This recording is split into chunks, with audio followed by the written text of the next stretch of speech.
Ito po ang ating napakagandang looping Sydney 2. Ayan. Latest so, good version. for newborn. Ayan, up to 3 years old. Depends pa rin po sa laki timbang ng baby po ninyo. Kung kakayanin po siya ng 4 to 5 years old, especially kung medyo petit ang baby po ninyo. Okay, so latest version po ito ng looping Sydney.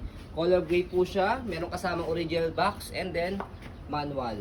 Okay, already wash na rin po ito and ready to use na. Yung mga pad wash na. Yan, okay? So, ito po yung details nyo and then setup niya for newborn na naka-reverse po. And naka-adjust yung handle.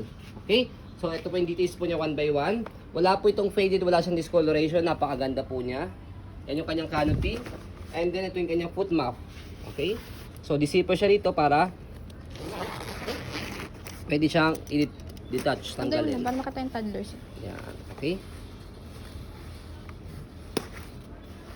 Yan. Ito yung kanyang front handle, napakaganda, which is leather na. So, pe-press nyo lang po dito. Yan. Isa or dalawa, pwede sa kanyang tanggalin. Oo, tanggalin. Yan. Okay. Kapag ilalagay or tatanggalin si baby. And then, next natin yung kanyang harness. Kompleto po siya sa harness. Ayan, 5 po siya. Safe na safe yung baby po ninyo. Yung kanyang belt lock, ayan, wala siyang putol. Okay, sobrang comfortable kay baby dahil meron siyang extra pad. Ito lang i-wash na. Yan. Yes. Hindi kayo mahirapang i-wash dahil merong extra pad siya. Ayan. Okay? So, next natin, yan. Adjust natin siya for Toddler seat. toddler seat. Okay? So, eto siya. Meron siya mga gantong Belt. belt. Yan. Connect nyo lang siya sa likod, dalawa. Sa baba, dalawa. Connect lang siya. Ito sa kabila. And then, sa kabilang side, ganun din. Dalawa din siya. Isa. Di bali, total of 4. Yan. Okay? After nyan, so adjust natin siya for toddler seat, nakaupo na. So press nyo po itong dalawang button, left and right, and then, yan, squeeze nyo po siya paharap. So, So, hindi mo i-reverse. ayan siya. So reverse natin, papunta sa front naman. So sa Forward. forward facing, so ito, meron kayo makikita color red. Slide nyo po yan and then press, itong kulay pula. Same din sa kabila. Sa kabila, press lang. Wala kayong ibang pipit. Wala kayong ibang slide. Press lang siya. Okay? After that, angat nyo lang po siya. And then, reverse lang. So, heavy duty stroller po ito. For sure, matagal yung gumagamit yung mga ganitong stroller. Up. Teka lang. Naipit yung Naipit. ano. Ito naipit. Yan. Okay, makiklik naman siya to make sure na nakalock na siya. So, ayan siya kapag pang toddler. Nakaupo na siya. Ayan. Okay. So, next natin yung kanyang gulong sa harapan. Okay na okay yung kanyang gulong. Easy to maneuver, nag-swivel. Yan. Kung gusto niyo po naka one way lang, inaantok o nakatulog si baby. Yan. So, hindi siya mag-rotate. Yan. Click nyo lang yan. Babaan nyo lang siya. Okay? So, yan. Naka one way na lang po siya. So, baba nyo lang po ulit or angat nyo lang po ulit para mag-swivel. Next natin yung kanyang body frame sa right side. Yan. Kinis pa. Makinis pa sa mukha ko yan. And then, yung kanyang gulong sa likuran, ayan, big wheels na po siya. Kaya, pwede sa mga big kids. Go. Yan. Sa likod, ayan yung kanyang likod, yung kanyang wheels, and then yung kanyang stopper, naka-cable na po siya. Green means naka-go. Tapakan lang po to, red naka-stop. Okay? And then yung kanyang basket, ayan. Marami kayo pwedeng mailagay. So sa likod, by the way, kung gusto nyo po siyang medyo semi-reclined, tanggalin nyo lang din po ito. Yan, para ma-adjust siya for semi-reclined. Okay? So, next natin is yung kanyang napakagandang handle, which is leather na. Meron siya kasama accessories na, ayan, cup holder. Magkano rin to? Nasa 1K. Nasa 1,000 din. Ayan. Matibay yan, oh. Hindi siya basta-basta. Kabilang side ng body frame, ayan. Okay yung logo.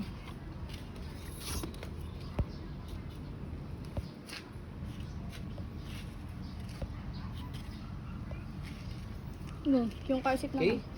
So, yan. Okay siya. Stroll natin saglit. So, already wash and clean na po ito, ma'am, sir. Gagamitin niyo lang po siya. So, tanggalin muna natin itong kanyang frame para mailagay naman natin yung kanyang car seat.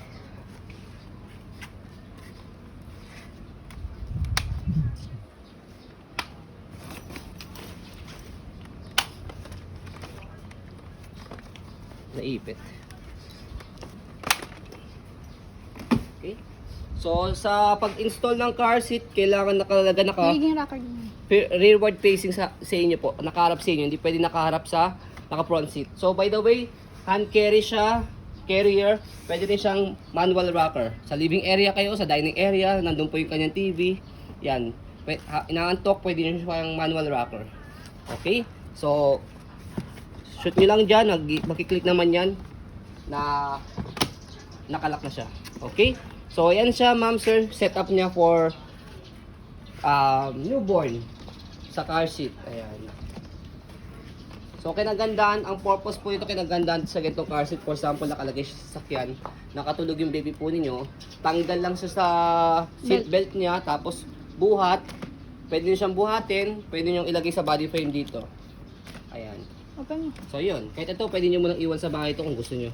Open mo. So, decision nyo po yan. So, sa atin ito yung kanyang handle. Yung kanyang canopy, wash na rin po yan. Gagamitin nyo lang po siya. Wala siyang faded, walang discoloration. Ito po yung, again, foot mount for car seat. So, tanggalin natin. Yan yung kanyang foot mount. So, ayan siya, kompleto siya. So, ito yung kanyang pad. By the way, alam ko, binibili rin tong pad na to eh. Oo, hindi yung kasama sa set. Oo. Extra accessories din to eh. Ayan. So, ayan po ma'am sir. Ang dami yung accessories na kasama. Sa kanyang harness pad, belt lock, wala po siyang putol. Ayan. All in all, napakaganda ng condition po nito. Plus, sobrang laki na tipid po ninyo for the condition and then for the other accessories. So, ayun.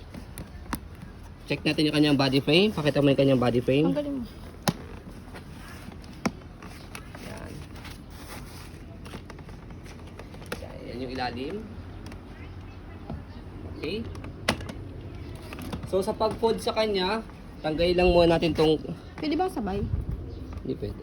Pwede yung sabay yan. Sabay yung car seat stroller. Oo. Kaso nga lang, pwede siyang i-fold ng sabay, pero mas maganda kasi kung tatanggalin natin tong ano, ito kanyang frame, yung kanyang higaan, para Compact. compact siya kapag ka nakalagay. Kumbaga That's right. nakapatong siya. So by the way, yung kanyang handle adjustable po ito ah. Ayan. Depende sa magtutulak kung gaano po kalaki. Ayan. Okay? So adjust natin siya mababang ganyan, pinakamababa kasi pwede siya maging stand. Tapos sa handle, press and then slide. Kasi kapag hindi nyo pinestro, nakalock siya. Ayan. Slide, press, and then pull down to baba. Sabay ka Ayan. naman. Press mo na bago slide. Okay? So, ayan siya. Pwede nyo siyang nakaside na ganyan. Kapag lalagay nyo siya sa sasakyan, nakatagilid siya, nakahiga siya kanya, and then patong nyo lang po ito. Yan, ganun lang. Ganyan. Kasi kapag ka po nakaseparate siya, medyo maiksi siya pag pinatong nyo. Kapag naman po nakasalpak po ito, pwede siya nakasalpak, ayan, mahaba siya. Salpak Medyo natin. mahaba. Salpak natin siya. Yung tela. Ayan, as you can see, mahaba siya. Nag-extend siya rito. Pero pag pinatong nyo lang, hanggang dito lang siya. So, ayan. So, open natin. Sa pag-open, tanggalin lang yung lock dito sa gilid, tapos buka lang siya. So, ayun na. Pwede na siyang gamitin. Okay? So, ayun po. All in all, napakagandang condition po nito. Jackpot po kayo sa pag-iintay po nito, ma'am and sir. As you can see, very details po kami sa pong pag-video kasi ang aming shop policy, no refund, no exchange. What you see is what you get. So, yun po, maraming salamat. Have a nice day and God bless po.